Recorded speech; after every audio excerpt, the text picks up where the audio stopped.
Et nouveau petit build Alkiem à présenter. Donc on va être sur un build Inquisiteur Divin. C'est un build très fort en Pandemonium T5. Il met juste un petit peu de temps à setup, le temps de monter notre magie. Mais vous allez voir, c'est un build plutôt axé Fire et dégâts de sacre. Donc pour les classes, ça va être Croisé et Mercenaire. Croisé étant la plus importante, on va prendre le premier. On va prendre Lumière Aveuglante. On va prendre Emblème Solaire pour monter notre magie. On va prendre Briseur de Siège pour avoir le +1 sur les masses. On va prendre Purificateur pour avoir du vampirisme sur nos dégâts de sacre. On va prendre Inquisiteur évidemment pour avoir 6% de chance d'étourdir notre cible avec des masses. C'est fort mais ça proc pas souvent, mais quand ça proc c'est plutôt pas mal. On va prendre Châtiment Divin pour avoir une chance de faire tomber un éclair sacré. On prend Héritage des Croisades. Stratège pour la régène de mana. Toison d'or avec Frappe du Croisé, avec Sanctuaire pour pouvoir contre-attaquer et faire des dégâts de sac, pour que notre premier dégât qu'on prenne inflige des dégâts de sac. Enfin bref, c'est utile tout ça. On va prendre Chaîne du Condamné, qu'on va pas l'utiliser souvent. Ça va servir contre certains mobs, on va avoir un petit peu de mal parce qu'ils ont une agilité assez élevée ou parce qu'il nous faut un tour de setup vu que ça stun. Ça, on va pas l'utiliser très souvent. Et ensuite, Dame de Justice. Alors Dame de Justice, je pensais que ça allait être un peu plus utile, mais en réalité ça l'est pas tant parce que en réalité ça marche que quand on utilise Chaîne du Condamné ou que quand on stun et ensuite on crit,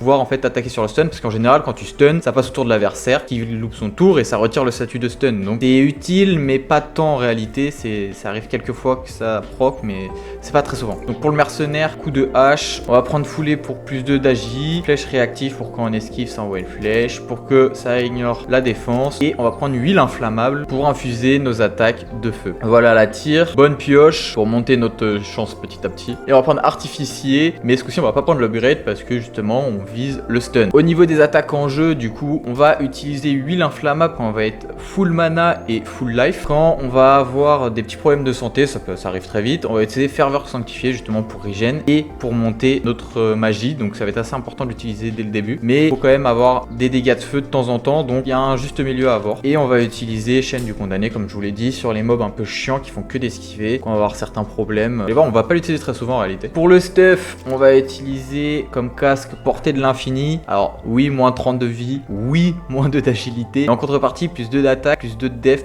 +2 de magie, +6 de régène, c'est énorme. On peut faire quelques concessions sur la vie pour avoir autant de stats, ça marche. On va prendre Symbole de pouvoir, simplement 4 de magie, 2 de régène de mana. C'est un petit peu le must-have pour ce build. Pour les polir, on va prendre Héritage Séraphique. Ok, il manque 15 de vie, moins 2 d'agilité aussi, mais bon, regardez ce qu'on va avoir en contrepartie, c'est quand même vachement intéressant. Ensuite, pour le body, on va prendre Jacéran de Raphaël, +2 de magie, +1 de défense, c'est ce qu'il nous faut. Pour l'arme, bien évidemment, on va prendre Soleil Écarlate qui nous donne Fusion Ardente, qui fait que les dégâts de feu, au lieu de faire 3 dégâts bruts, font 25% de ta magie brute. Donc ça change complètement la donne, c'est pour ça qu'on va jouer full magie pour envoyer des grosses patates avec un mix feu et dégâts de sac. C'est très fort. Et bon là, il y a un petit bug, on n'a pas +1 en début de tour, mais on a +3, donc quand même pas mal.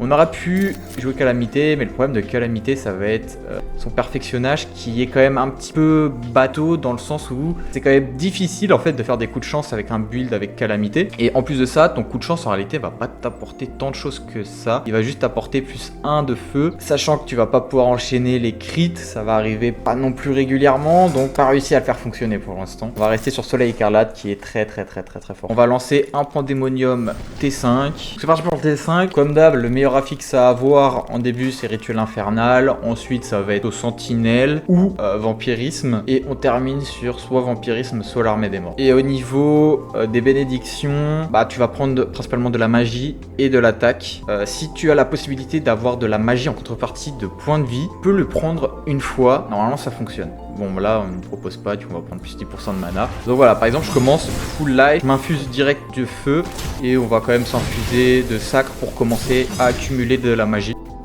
Voilà, ma vie baisse, je reprends des dégâts de sacre. Et ma vie va remonter. Il y a pas mal de mobs qui sont faibles au feu. Hop là, petit stun, pas mal. Donc là, on met des dégâts de feu. On enchaîne les stuns visiblement. Là, dès le début, on met cher, hein. Ça arrive pas souvent. On remet du feu, punaise. C'est un très bon start. Vas-y, on va se remettre de la bénédiction. Et le but, c'est de monter sa magie, comme ça, tu peux facilement atteindre 40 de magie. En gros, à chaque coup, tu vas faire 25% x 2 de 40. Je te laisse faire tes calculs, mais tu vas envoyer des grosses mandales.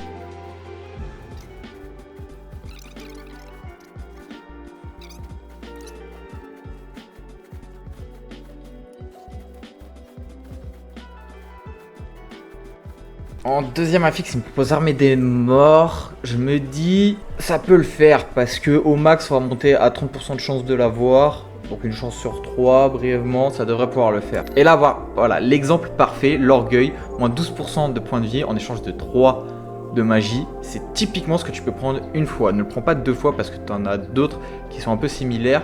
2 fois, après, ça peut être chaud. J'ai déjà réussi à passer des T5 avec, mais il faut vraiment une bonne gestion. Moi, c'est un peu overkill après, donc tu peux le prendre une fois, c'est amplement suffisant.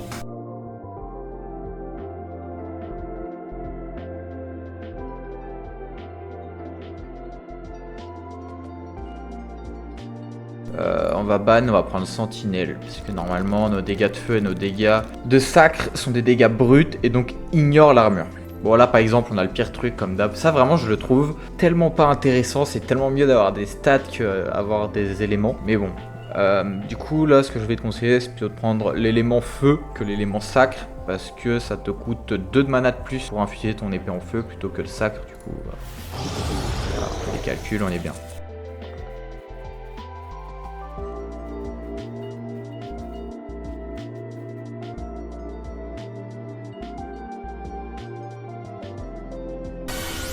Et voilà, c'est encore un T5 réussi pour ce build qui est quand même très très fort. Alors faut faire très attention à la RNG encore une fois parce que vu qu'on n'a pas beaucoup de points de vie, si on subit 2 esquives de suite, autant dire que la troisième attaque va littéralement te tuer. C'est pour ça que justement il y a la capacité qui va stun l'ennemi justement pour temporiser, etc. Donc le build est quand même très fort, faut juste prendre à le jouer si ça jamais s'intéresse. Mais voilà, ça va, ça roule tout seul. Pas mal, pas mal.